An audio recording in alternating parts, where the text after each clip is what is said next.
Greetings. My name is Louise Dente, and I welcome you to yet another edition of Cultural Caravan.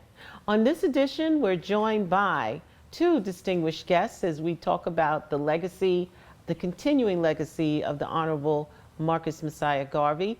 To my far right, we're joined by President General Michael Duncan, and here centered is the High Chancellor, Brother Raymond Dugue. Welcome to Cultural Caravan. Thank you for having us. All right. So in our first episode, we talked about the history of who Honorable Marcus Garvey was. And for those who may have missed that, could you just give us a quick recap on who the Honorable Marcus Mosiah Garvey was? Okay, well, Mr. Garvey was the world's greatest organizer who was able to organize more than 11 million black people worldwide. Mr. Garvey came along and he created the red, black, and green flag as those are the official colors of the UNIA. He gave us a constitution. He gave us a declaration. He established the Negro World newspaper, one of the finest newspapers ever.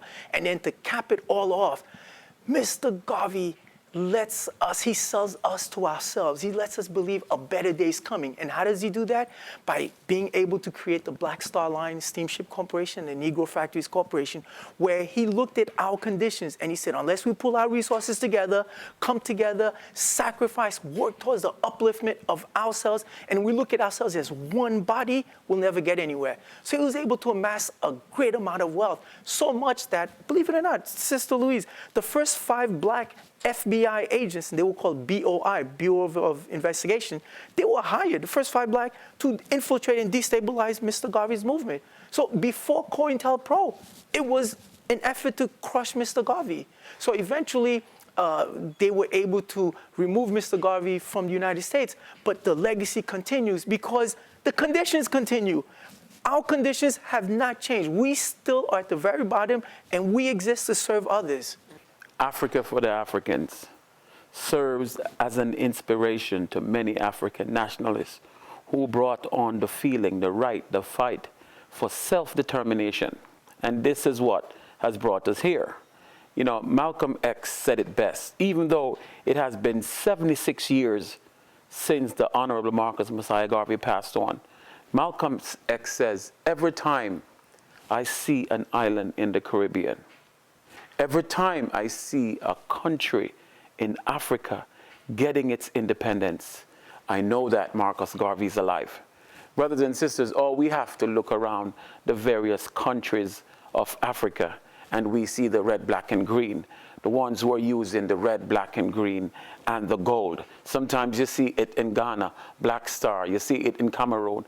That's telling us the impact that Mr. Garvey had then and still have now. That's why we are promoting Mr. Garvey Way as the only way that has ever worked for us. And since it is the only thing that has worked for us since we were brought here, we realize that we must go back to what has worked for us. That's what Mr. Garvey has given us, and that's what we're moving forward with. Mm-hmm. Now, just so the audience knows, both of you are representatives of the Universal Negro Improvement Association here in New York. Yes. And you're the leadership. Tell us about the movement today, what the movement is about, what you offer those who are interested in. Well, we are the leadership of the world. I am the President General of the UNIA. Mr. Garvey was the first President General of the UNIA. That happened in 1914. I am the 10th successor to the Honorable Marcus Mosiah Garvey. I rule over all the divisions, be it here in the Americas, be it in the Caribbean, be it in Africa, be it in Europe. I am the President General for all those divisions. Just to let you know that at some point there was a split. In the 1940s, after Mr. Garvey died, there was a split. That split still exists to a certain extent. However, since we know that we are Garvey and Garveyites, it's our job now, Brother Dugue and I, job to mend those fences because we believe in one God, one aim, one destiny. So, in alignment with that, talk to us. In our last episode, you did talk about some of the activities that you both. And let me just first of all let everyone know a bit about yourself, okay? President General, you also are a successful businessman. You in the community, you're a community art activist, as well as yourself. Both of you are professionals, and you have decided to provide this additional leadership, the support in rebuilding our movement. Talk to us about the response briefly of people to the work that you've been doing over the last couple of years to resurrect this movement. The response for from the Restaurant Owners Corp has been tremendous, because our people, they couldn't believe that there is a Black-owned, Black-directed, Black-generated supermarket where we sell the food items not only to the restaurants, but to individuals. We sell it wholesale as well as retail. And all of your needs. For example, we tell everybody, whatever you need, all of the food items, come and get it at The Rock. Because as you support and patronize us, we create employment for our people. Just in Jamaica, we created 5, now it's 7 jobs.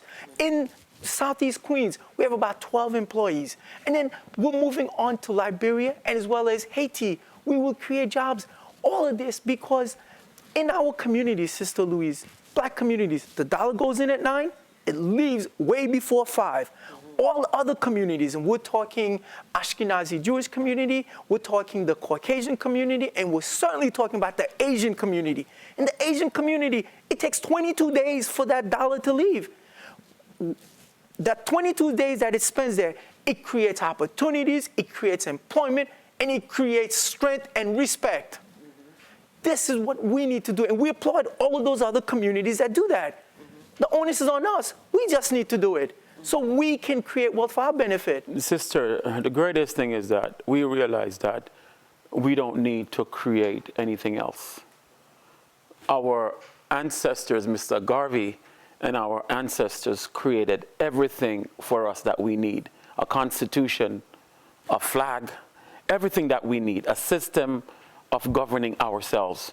And because we follow that system, and we also believe in what Mr. Garvey says, that chance has never yet satisfied the hopes of a suffering people. We know that we cannot pray our way into success. We know that we cannot beg our way into success. And our people are not looking to follow in beggars. Therefore, we don't beg. We create for oneself. We believe not only in entrepreneurship, we believe in self-reliant, creating a self-reliant system where we're putting ourselves first. And because of that, the interest has been astronomical. People are coming left and right. They want to be a part of it. People come to The Rock. They feel good. They feel proud. We're doing something. Once upon a time, if you ask any of our groups what they're doing, their thing was, we're trying to do this. We're not trying anything but anymore. We are giving our people a feeling comfort. We're giving them a self-reliant economic system where each and every one of them can play a role, play a part for us. This is for us. And the response, as I said, has been astronomical, and we're quite happy. And Sister Louise, this is just the beginning. We're not just talking foods and restaurants, but you got to start somewhere. Since we eat 3 square meals and we need to ingest foods, we started there, but why stop there? You could go to banking, you can do a credit union, you can just keep multiplying, because only way we're going to get freedom is for us to control our communities, and that's what this is about. Now, in alignment with that, in terms definitely the need for Black economic development, let's talk about those bridges. I know that the UNIA has started to build those bridges with Africa, and you have some very exciting projects going on right now. Can you share that with us? Oh, sure. Let me start. Do you know, when Mr. Garvey established the UNIA, there were only 3 countries, 3 nations, 3 African nations on the planet that you could call so-called liberated. You had Liberia in West Africa, Ethiopia in East Africa, and Haiti in the Caribbean. But subsequent to July 28, 1915, Haiti was no longer independent. The United States would invade and occupy Haiti for 19 long, brutal years. So let's take Haiti out of the equation. You're talking Liberia and you're talking Ethiopia. Mr. Garvey really thought this through. For example, as strong as you are, you always need a base. You always need a headquarters. And a lot of times, people confuse the Garvey movement with the Back to Africa movement. No, Garvey wasn't talking about going back. He brought Africa to us, meaning once you have a home base that is strong, the whole world will respect you. So he thought this through. He figured where we were in this hemisphere, Ethiopia was too far away. Guess what? Liberia is there. And the history of Liberia was established and created as a haven for black people. And there's a long started history with that. So Mr. Garvey figures out he needs a headquarters. It's going to be Liberia. So that was the plan. Not for all of us to move back. I mean, if we choose to, that would be great. But you need a home base. And get this. At the age of 17, your President General here, he thought he was so-called Jamaican. He reads the philosophy and opinions of Mr. Garvey, and he realizes he's an African born in Jamaica. Then he decides Liberia is going to be where he has to eventually retire. Well, the dream is alive. Mr. Garvey said it best. Africa must be our guiding star. The 12th commandment of Black consciousness teaches us Africa for the Africans, those at home and those abroad, but it says develop your home, Africa, land of origin, for without a home, we cannot flourish to our fullest potential. Biggest problem you can see here is that Brother Dugue was born in Haiti. I was born in Jamaica. Brother McIntosh was born here in these United States. And for the longest time, we thought that we were different. Garvey and Garveyism brought that to us and let us know that we are not different. We realize that everything we need is in Africa. We're here struggling in these United States while everybody else visited our continent, taking everything from our continent and benefiting from it. So we're saying that we're taking the movement back to Africa while we're building here. We're building in Africa as well, where we're going to create institutions, where we're creating banks, we're creating all type of business. We're taking advantage of our resources, because if we don't, other people will. And being in Africa recently, we are seeing people from Asia, people from Europe, people from everywhere else. And we say, no, the buck stop here. That's why in the next week and a half, we're taking 23 Africans from here, of course, to study our history and rekindle with our culture. But we're looking at the economic possibilities that we can build a nation for our people. And that's one of the main reasons why we're making that connection with Liberia right now. We believe that we can make Liberia the platform for us to contact and communicate with the rest of the continent. And this is the first time in our history that we've had a government in Liberia that's friendly to us. Because when Mr. Garvey attempted to establish the headquarters, he was thwarted by the United States government as well as some of our leaders in these United States, and it wasn't able to flourish. However, one of our president generals did eventually take the headquarters into Liberia. So we have a long history of Liberia, plus there's a new government, a friendly government, and we're going to travel to Africa to serve our people. Well, that's wonderful. And just in terms of the response, what has Africa's response been to the outreach? Yes, the young people in Liberia specifically, they're yearning for something like this. They're looking for somebody, for someone, for something to bring something that they can associate with. And just like when we went to Jamaica and we talk about this, they are excited. We went to Liberia and we created a division of the UNIA, Division 435. In Monrovia, you have some young, great black minds who are just receptive to this. Right now, they're waiting for us to come back there. But we can't just go to Africa and just preaching to people. We have to bring a self-reliant economic system, and that's what we're bringing to Africa. So the reception is amazing. These young brothers and sisters are ready for what we are bringing, and we're ready to build there on the continent of Africa. Just to give you an idea, we created a football league in January. So it's not just we're coming to visit, we're bringing things. And the last 2 weeks, we've been at The Rock, the Restaurant Owners Co-op, having our members come in and organize and pack. We are sending a trailer load of materials, supplies. It left already. It's already gone, meaning it's already on its way. And we're going to continue doing this. We'll ask our community, whatever new items or lightly used items you have, bring it, because all of our countries need this assistance. Now, let's talk about this. When you talk about the need, what are some of the things that our brothers and sisters in Africa need us to donate or to give to support them? Well, so I could tell you that while the continent is rich, the people are poor. Just little basic thing, clothing, shoes. You wouldn't believe if you have any lightly worn clothing, any lightly worn clothes, if you want to buy anything new. Everything is greatly appreciated.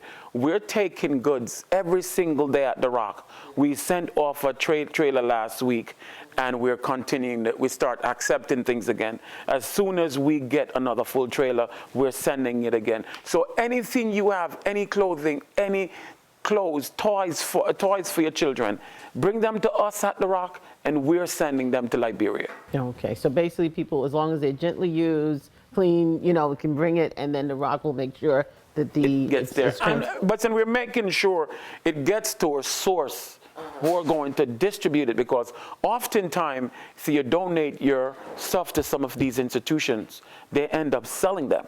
We're taking them back and make sure they're distributed directly to the people. As a matter of fact, we will be distributing things when we get to Liberia. It's our group of 23 people. Wonderful. And that's so important because, we've heard of other organizations, maybe not part of our community, who've supposedly in the thing of aid, have, not really done things the way they should. But it's great to know that the organization not only is collecting, but also ensuring that it gets to the people that need. And I think that reciprocation of Africa, seeing Africans from the diaspora coming back, but not to exploit, but to support. And that's that bridge is so critical. In alignment with that, in terms of the message, because as you said, this is all furthering the mission of the great Honorable Marcus Mosiah Garvey in terms of what he aimed to do, and in terms of what the movement is doing today to further that. What can people do, those sitting there in the audience right now and asking themselves, this is interesting, is this, whether it be skeptics or whatever it is, what do we need to do in order to, first of all, build bridges? Because there's African people, people from African ancestors who live here, some of our brothers and sisters who've migrated here.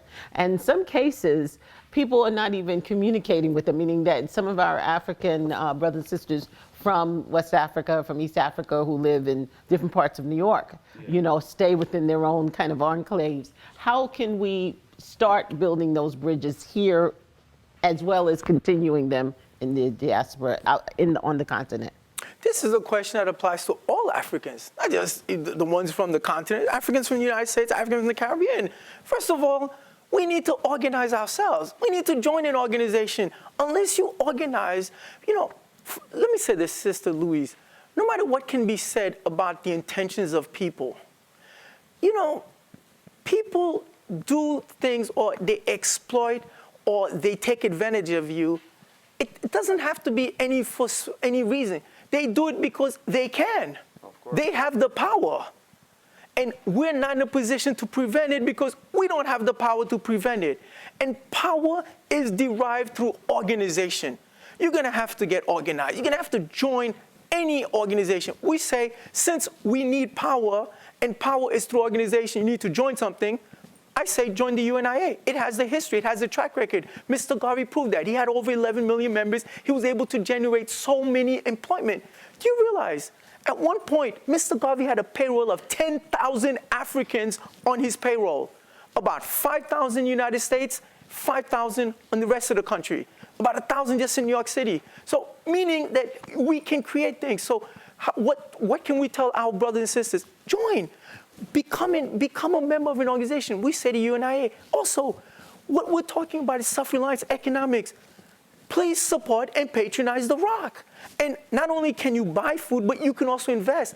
It's a vehicle just like the Black Star Line, Steamship Corporation, and the Negro Factories Corporation. So the answer to that is join an organization, become involved, because every community that is strong, they control the economics, and then they organize.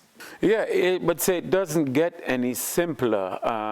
Sister, we have been trained so well not to trust each other, and it shows in our everyday behavior.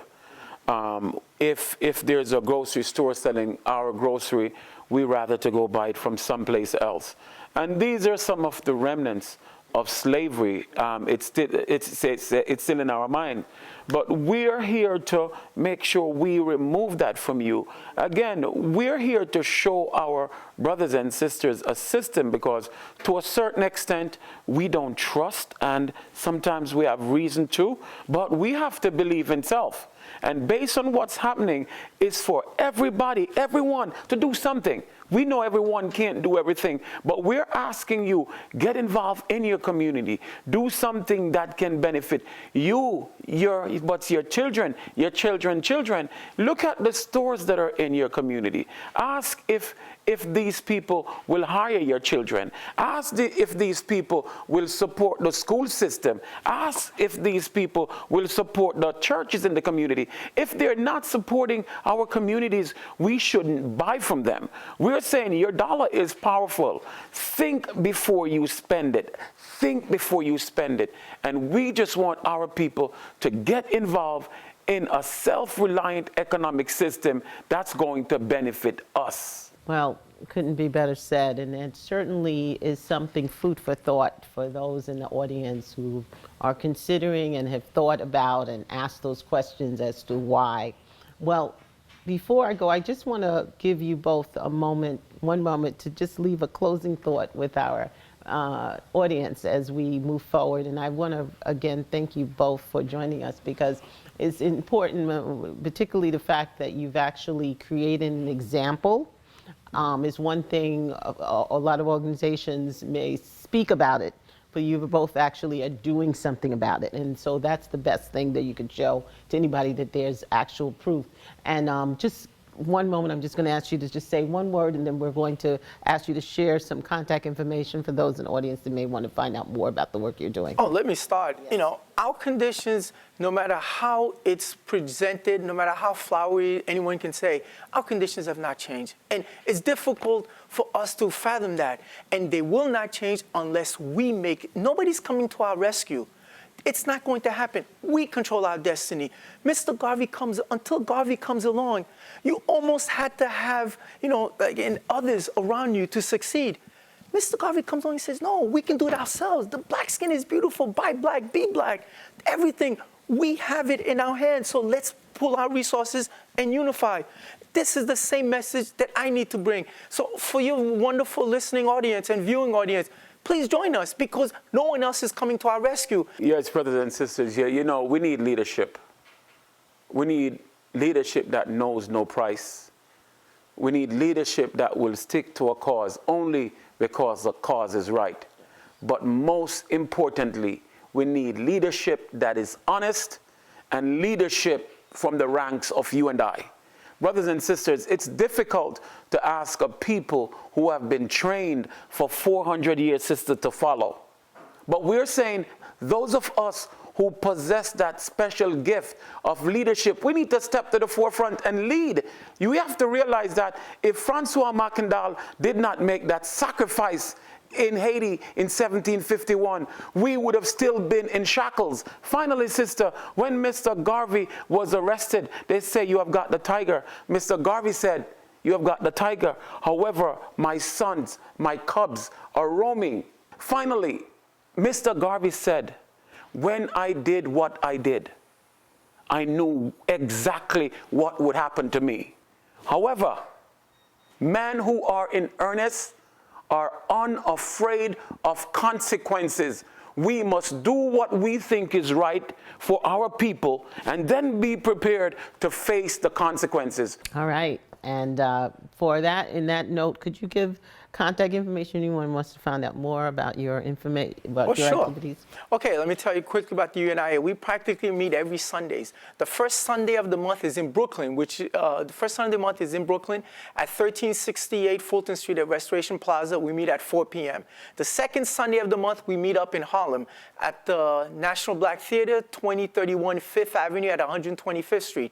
And the fourth Sunday of the month, we meet at Simotap, 13505 Rockaway Boulevard in Queens. And if you need to reach me, I'm available 24/7, and my number is 718-570-7350. Again, 718-570-7350, and the Restaurant Owners Corp, what we call The Rock, where we sell wholesale. We sell meats, produce, vegetables, everything you can imagine, tissue paper, dishwashing liquid, everything. It's at 13205 Merrick Boulevard, 13205 Merrick Boulevard, inside of Belknap Street, Jamaica, New York, 11434.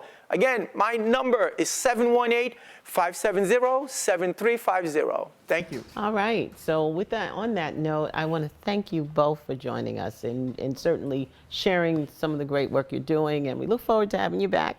As you share with us some of the progress from your building those bridges in Africa. On behalf of Cultural Caravan, I want to say thank you. Thank you. Thank you very much, sister, for having us, supporting this community. Thank you. Well, I hope you've enjoyed this broadcast, and we continue to encourage you to tune in, to write, and to tell a friend. And please visit our website at www.ccptv.org. But until next time, Louise Dente saying thank you.